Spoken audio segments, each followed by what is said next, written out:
Guys welcome to the WF। I am Sujata. So guys, आपने मुझसे कहा था कि लास्ट ईयर क्वेश्चन पेपर्स की ज़रूरत है, तो मैं यहाँ पे लेके आई हूँ DLED का 2015 का मैथ का क्वेश्चन पेपर। सो आइए देखते हैं किस तरह का क्वेश्चन पेपर होता है, किस टाइप के क्वेश्चंस आते हैं। सो वो सब देखते हैं और सोल्यूशन दे रखा है यहाँ पे, आप देख सकते हैं हम किस तरह सोल्यूशन लिखते हैं। सो ये मैंने एक PDF बनाया था, सो मैं उसमें से बता रही हूँ आपको। सो देखते हैं। पहले DLED 3 घंटे का मैथ का पेपर है। इसका पेपर कोड नंबर होता है 108 और टाइमिंग होती है 3 आवर्स और 75 मार्क्स का होता है। इसमें 7 क्वेश्चन होते हैं जिसमें से हमें 5 करने होते हैं और सभी क्वेश्चन सेम मार्क्स के होते हैं और सबके 60-100 अप्रॉक्स वर्ड्स में लिखना होता है। सो गाइस देखते हैं किस तरह के क्वेश्चंस होते हैं। आइए। भाग 1, प्रश्न नंबर 1।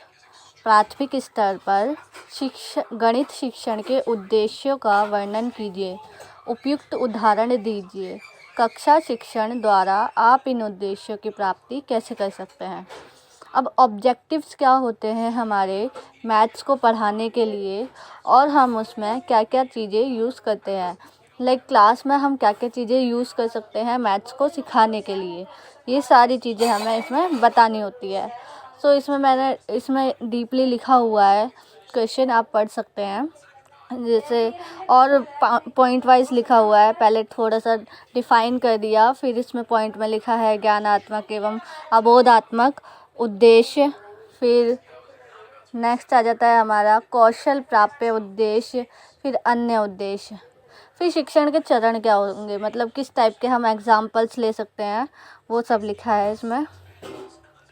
प्राप्य उद्देश्य क्या होते हैं, शिक्षण के चरण क्या होते हैं, ये सब लिखा है और सारा पॉइंट वाइज दिया हुआ है। आप पढ़ेंगे तो आप समझ जाएंगे। सेकंड क्वेश्चन है हमारा, गणित शिक्षण की आगमन और निगमन विधियों का उचित उदाहरण सहित वर्णन कीजिए। प्राथमिक स्तर पर गणित के समझाने में इन दोनों में से कौन सी विधि अधिक उपयुक्त है। मतलब हमारे पास 2 विधि होती है, आगमन और निगमन।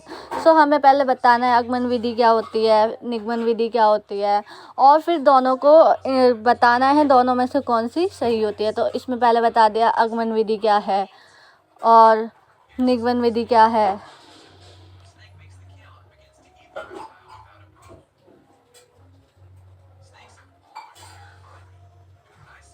मतलब आगमन विधि वो होती है जिसमें हमें ऑलरेडी पता होता है, कुछ फार्मूलाज होते हैं जिसके बेसिस पे हम क्वेश्चंस को सॉल्व करते हैं। और निगमन विधि, ये जैसे इसमें दिखा रखा है किस तरह हम क्वेश्चन सॉल्व करते हैं, एग्जांपल्स लेके बता रखा है त्रिभुज का या फिर उसका मतलब एरिया निकालने का। हम पे सारे फार्मूलेज होते हैं जिसकी वजह से हमें ईजीली हम कोई भी क्वेश्चन को सॉल्व कर सकते हैं। सो इस तरह क्वेश्चन लिखना है। 60-100 मतलब 600 वर्ड्स में लिखना है तो काफ़ी लंबा हो जाएगा। निगमन विधि क्या होती है, निगमन विधि का हमें फॉर्मूलाज बनाने पड़ते हैं, देख सकते हैं आप। इसमें उदाहरण भी दे रखा है इसमें समझाने के लिए। निगमन विधि होती क्या है उसमें थोड़ा सा बताया गया है और फिर उनका डिफरेंसेस बताया है कि कौन सी ज़्यादा अच्छी है, लास्ट में ये बताया है। आइए चले थर्ड क्वेश्चन पे चलते हैं हम। अब ये क्वेश्चन है वेरी इंटरेस्टिंग। इसमें क्योंकि हम शिक्षण अधिगम मतलब कि TLM क्या यूज़ करते हैं क्लासरूम में। प्राथमिक स्तर पर बच्चों को स्थानीय मान की अवधारणा को एक उपयुक्त शिक्षण अधिगम सामग्री के माध्यम से आप किस प्रकार सिखाएंगे, संक्षिप्त में व्याख्या कीजिए। सो इसमें हम बताएंगे किस तरह हम बच्चों को स्थानीय मान, प्लेस वैल्यू निकालना सिखाते हैं और इसके लिए हम क्या क्या चीज़ें यूज़ कर सकते हैं। इसमें जैसे बताया गया है हम बॉल्स का यूज़ कर सकते हैं, उदाहरण में दे रखा है। इससे क्या होता है, हमारे क्वेश्चन में इफ़ेक्ट आता है और समझाने में भी आसानी रहती है। मतलब बच्चों को भी और टीचर्स को भी पता चल जाएगा कि हाँ बच्चा ये चीज़ यूज़ करेगा। सो इस तरह भी हम अपना आंसर राइटिंग कर सकते हैं। ये एग्जाम्पल्स के थ्रू बता रखा है हम क्लासरूम में किस तरह सिखाएंगे। और पैडागोजी में यही होता है कि हमें सिखाना होता है बच्चों को किस तरह हम मैथ का सिखाएंगे। फिर नेक्स्ट क्वेश्चन है हमारा, प्राथमिक स्तर पर त्रिभुज, वर्ग एवं आयत के शिक्षण के लिए आप किस प्रकार पेपर फोल्डिंग क्रियाकलाप का आयोजन करेंगे। पेपर फोल्डिंग का हम यूज़ किस तरह करेंगे बच्चों को वर्ग, त्रिभुज, आयत सिखाने में। सो इस तरह हम कर सकते हैं, पेपर को लेके बता सकते हैं कि हम ट्रायंगल किस तरह बनाएंगे, इसमें से कितने ट्रायंगल बन सकते हैं। ये सारी चीज़ें हम पेपर फोल्डिंग के द्वारा इजीली बता सकते हैं।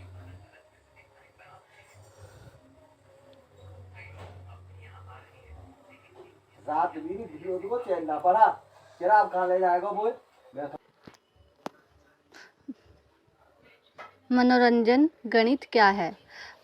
यह प्राथमिक स्तर पर गणित में किस प्रकार उपयोगी है? इस संदर्भ में किन्हीं दो मनोरंजनात्मक क्रियाकलापों की व्याख्या कीजिए। हमें बताना है कि मनोरंजनात्मक विधियाँ मतलब मनोरंजनात्मक गणित क्या होती है, और उसमें हम मतलब प्राथमिक स्तर पर, प्राइमरी लेवल पर हम बच्चों को किस तरह सिखा सकते हैं मैथ्स इजी तरीके से, और उन्हें इंटरेस्ट आए उसमें। तो हमें दो मनोरंजनात्मक विधियाँ बतानी हैं। इसमें बताया गया है पहेलियाँ या फिर कुछ पेपर वगैरह यूज़ करके, तिल्लियाँ यूज़ करके गणित की पहेलियाँ हो गई। और फिर बताया है यहाँ पे मनोरंजनात्मक गणित सहायक है गणितीय कौशल के लिए, प्रोत्साहन के लिए, सकारात्मक दृष्टिकोण बढ़ाती है और ज्ञान अर्जन होता है इससे काफ़ी सारा। और बच्चों को तर्क शक्ति भी बढ़ती है इससे। परस्पर अधिगम है, मतलब विभिन्न स्तरों पर विद्यार्थियों को गणित समझाने में काफ़ी इंटरेस्ट आता है उन्हें ये सीखने में। मूल्यांकन कर सकते हैं इससे बच्चों का, और सक्रिय भागीदारी होती है इसमें। यहाँ पे दो विधियाँ बताई गई हैं, रेखा पार करना गणना, क्रॉस द लाइन। यहाँ पे विधि बताई है, नियम बताए हैं और उदाहरण। फर्स्ट क्रियाकलाप है रेखा पार करना। फिर सेकंड क्रियाकलाप है अभाज्य संख्याओं की पहचान।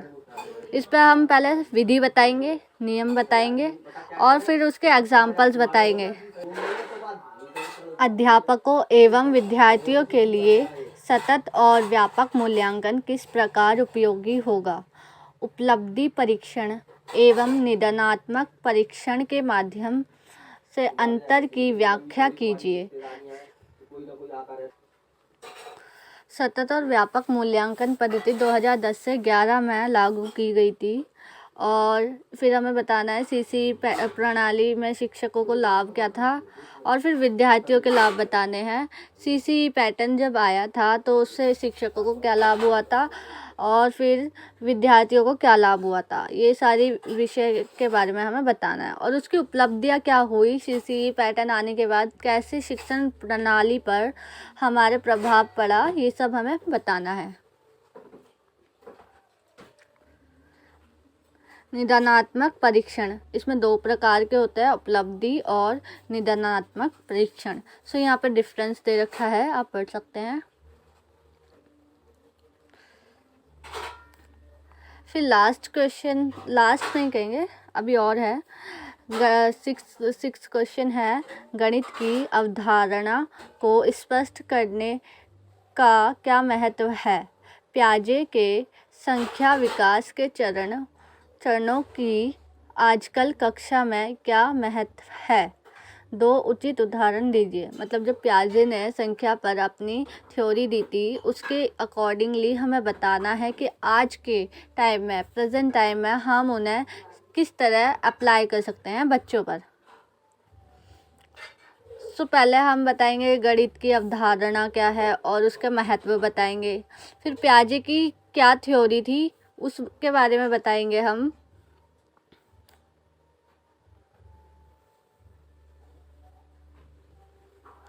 इसमें पियाजे ने बताया था, पियाजे द्वारा नामांकित प्राथमिक कला के विद्यार्थियों की अवस्थाएं इस प्रकार हैं: पूर्व संक्रिया कला, फिर मृत संक्रिया कला, फिर औपचारिक सक्रिय अवस्था, इसके बारे में पियाजे ने बताया था।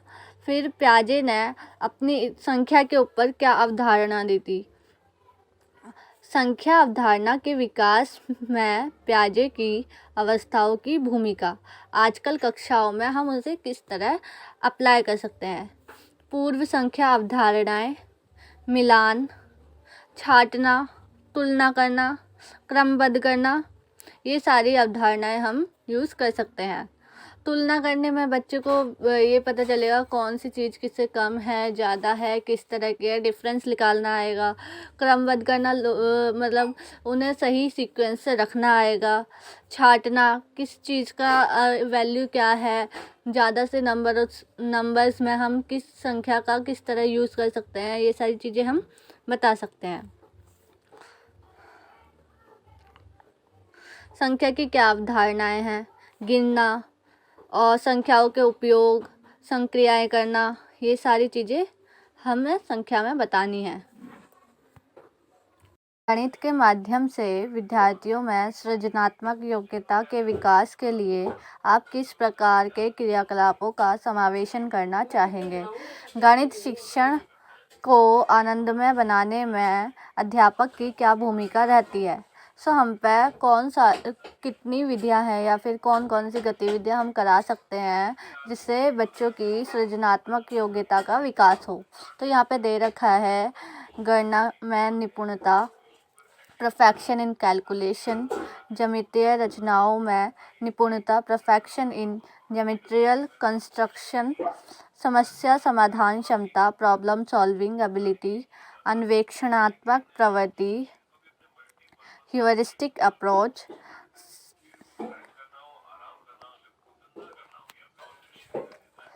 सिंकंट तथा अनुमान, एस्टिमेट एंड अप्रोक्सीमेट, समुचित उपयोगिता, ऑप्टिमाइजेशन, तर्क एवं उत्पत्ति, रीजनिंग एंड प्रूव, संबंध स्थापना, मेकिंग कनेक्शन, गणितीय संप्रेषण, मैथमेटिकल कम्युनिकेशन, पैटर्न का उपयोग, यूज ऑफ पैटर्न, प्रतिवेदन, रिप्रेजेंटेटिव क्रियाकलाप, एक गणना में निपुणता। तो हमें एक एक करके सारे क्रियाकलाप बताने हैं और किस तरह हम बता सकते हैं, छोटे छोटे एग्जाम्पल्स के द्वारा बता सकते हैं जैसे इसमें बताया गया है। और फिर लास्ट में बताना है कि शिक्षक की क्या भूमिका रहती है बच्चों को पढ़ाते समय और जिससे मैथ में उन्हें इंटरेस्ट आए। तो यहाँ पे लिखा है कक्षा शिक्षण में किस प्रकार के अधिगम यूज़ कर सकते हैं। अधिगम सामग्री तैयार करना और उसका प्रयोग करना, गणितीय प्रयोगशालाओं में ले जाना, गणितीय खेल या पहेलियाँ खिलाना, भ्रमण एवं प्रदर्शन, कुछ चीज़ें ऐसी होती है जिससे मतलब दिखाने से बच्चों को मैथ पढ़ाते हैं। गणितीय पुस्तकालयों में जाना और गणितीय परिषद में जाना, मूल्यांकन करना, ये सारी चीज़ें हैं। और फिर सेकंड भाग आता है हमारा जहाँ पे हमें 5 क्वेश्चन दिए होते हैं और उनमें से हमें इसमें हमें दिए होते हैं 6 क्वेश्चन दिए होते हैं जिसमें से हमें 5 करने होते हैं जो 5-5 मार्क्स के होते हैं और ये हमें 300 वर्ड्स में लिखने होते हैं। पहले 7 क्वेश्चन में से 5 क्वेश्चन हमें करने होते हैं जो 600 वर्ड्स में लिख सकते हैं हम और वो 10-10 मार्क्स के होंगे। फिर सेकंड भाग में हमारे होंगे 6 क्वेश्चन जिनमें से हमें 5 क्वेश्चन करना है और जो 5-5 मार्क्स के होंगे। टोटल हो जाएंगे 75 मार्क्स। इसमें देखते हैं प्राथमिक स्तर पर गणित शिक्षण क्यों महत्वपूर्ण है। उचित उदाहरणों के साथ अपना उत्तर लिखिए। गणित शिक्षा के क्या महत्व है और प्राथमिक स्तर पर हम ये क्यों महत्वपूर्ण है, उचित उदाहरणों के साथ हमें बताना है। प्राथमिक स्तर पर गणित शिक्षण का महत्व, जड़ का पोषण, मानसिक अभ्यास, अन्य विषयों के लिए सहायक, कैरियर के अवसर के लिए, तर्कपूर्ण विचारधारा, विद्यार्थियों द्वारा उत्सुकता, वास्तविक जीवन अनुपयोग, ये सारी चीज़ें, ये सारे महत्व होते हैं, हमें इन्हें एक्सप्लेन कर देंगे। फिर गणितीय शिक्षण प्राथमिक स्तर पर महत्वपूर्ण है। उदाहरण देना है हमें। ये ज़्यादा लंबा नहीं लिखेंगे क्योंकि 300 वर्ड्स में ही लिखना है हमें इसे। फिर 9th क्वेश्चन है हमारा, संरचनात्मक उपागम अध्यापकों एवं विद्यार्थियों के लिए किस प्रकार उपयोगी है? उदाहरण सहित व्याख्या कीजिए। संरचनात्मक उपागम अध्यापकों एवं विद्यार्थियों के लिए किस प्रकार उपयोगी है, हमें बताना है। अधिगम शिक्षण प्रक्रिया में संरचनात्मक उपागम शिक्षकों एवं विद्यार्थियों दोनों के लिए इस प्रकार सहायक होता है कि विद्यार्थियों के पूर्व ज्ञान का महत्व बढ़ता है। मतलब कि पूर्व ज्ञान क्या है, हम उससे पा सकते हैं, मतलब बच्चों को कितनी नॉलेज है। महत्वपूर्ण ज्ञान द्वारा आत्मविश्वास निर्माण, कॉन्फिडेंस लेवल बढ़ता है बच्चों का इससे पूछने से, क्योंकि बच्चे को लगता है कि हमें कुछ पता है। सभी विद्यार्थियों के लिए मुक्त अंत निर्देशक, सभी विद्यार्थियों में समानता। सहभागी अधिगम, इस तरह के अधिगम होने चाहिए जो सारे बच्चे यूज़ कर सकें। फिर 10th क्वेश्चन है हमारा, भिन्नात्मक डिस्क का उपयोग भिन्न का योग पढ़ाने के लिए आप किस प्रकार करेंगे? बताना है हमें किस प्रकार कर सकते हैं।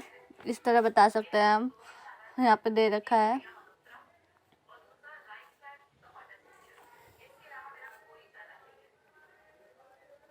भिन्नों का योग पढ़ाने के लिए क्या क्या करेंगे? फिर हर को समान करेंगे, फिर असमान हरों को भिन्नों का योग बताना है। ये सब हमें अपनी बुक्स में मिल जाता है इजीली, आप वहाँ से पढ़ सकते हैं पहले, फिर ये क्वेश्चन पेपर सॉल्व करने की कोशिश कर सकते हैं। उदाहरण सहित गणित पढ़ते समय शिक्षण अधिगम प्रक्रम के 5 लाभों का वर्णन कीजिए। पढ़ाते समय हमें टीएलएम यूज़ करते हैं, उसके क्या लाभ होते हैं हमें वो बताना है। अवधारणाओं को स्पष्ट करता है, समस्या हल करने में सरलता होती है, विशेष रुचि उत्पन्न होती है, बच्चों को इंटरेस्ट आता है, वास्तविक जीवन परिस्थितियों का सम्मेलन करते हैं, रियल लाइफ से डील करते हैं, अन्य विषयों को समझना। टीएलएम के द्वारा मैथ्स से अदर सब्जेक्ट किस तरह कनेक्ट करते हैं वो भी समझ सकते हैं। समावेशी कक्ष में किसी भी विषय वस्तु के लिए किसी शिक्षण विधि का चयन करते समय किन बिंदुओं को आप ध्यान में रखेंगे? समावेशी कक्षा के लिए हम किन बिंदुओं को ध्यान में रखेंगे, क्या क्या चीज़ होनी चाहिए, क्योंकि वहाँ पे हमें सारे बच्चों का ध्यान रखना होता है। क्रियाकलाप में लचीलापन होना चाहिए, सबके लिए उपयोगी वो समय कारक होना चाहिए, समय का ध्यान रखना होता है।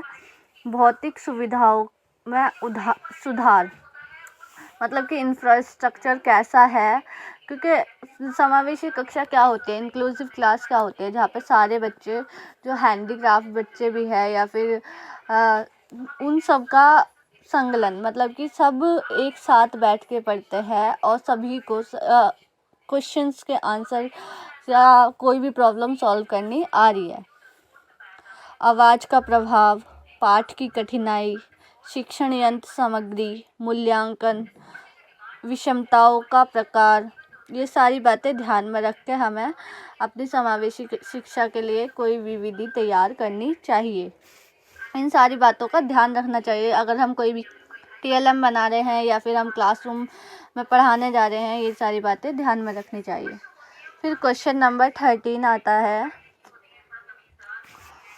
गणित और अन्य विषयों के मध्य संबंध की उदाहरण सहित व्याख्या कीजिए। गणित के साथ हमें दूसरे सब्जेक्ट को मिलाना है, हम वो किस तरह करेंगे? गणित तथा विज्ञान बताएंगे, गणित तथा भूगोल बताएंगे, गणित तथा मनोविज्ञान बताएंगे, गणित तथा अर्थशास्त्र, गणित तथा कला शिक्षा, गणित तथा शारीरिक शिक्षा। गणित हर जगह मौजूद होता है, गणित सब जगह प्रयोग किया जाता है। अपनी पसंद के किसी भी कौशल के लिए एक सूक्ष्म पाठ योजना तैयार कीजिए। यहाँ पे हमें लेसन प्लान तैयार करना है, जो कि हमें काफ़ी अच्छी तरीके से आ गया है, क्योंकि हमने टीचिंग प्रैक्टिस फाइल बनाई है और LPs बनाई होंगी DLED फर्स्ट ईयर में, जिससे हमें काफ़ी अच्छी तरीके से लेसन प्लान्स बनाने आ गए हैं। आपको भी लेसन प्लान बनाना है। सो गाइज़, ये था हमारा आज का चैप्टर नहीं कहेंगे, ये था हमारा 2015 का क्वेश्चन पेपर। और इस तरह के क्वेश्चंस आते हैं। 2015 का है ये, मैं आपको 16-17 का भी प्रोवाइड कराऊंगी। ओके, सो आई होप आपको ये पसंद आया हो, और अगर आपको पसंद आया तो प्लीज़ मेरे चैनल को लाइक, शेयर एंड सब्सक्राइब कर दीजिए।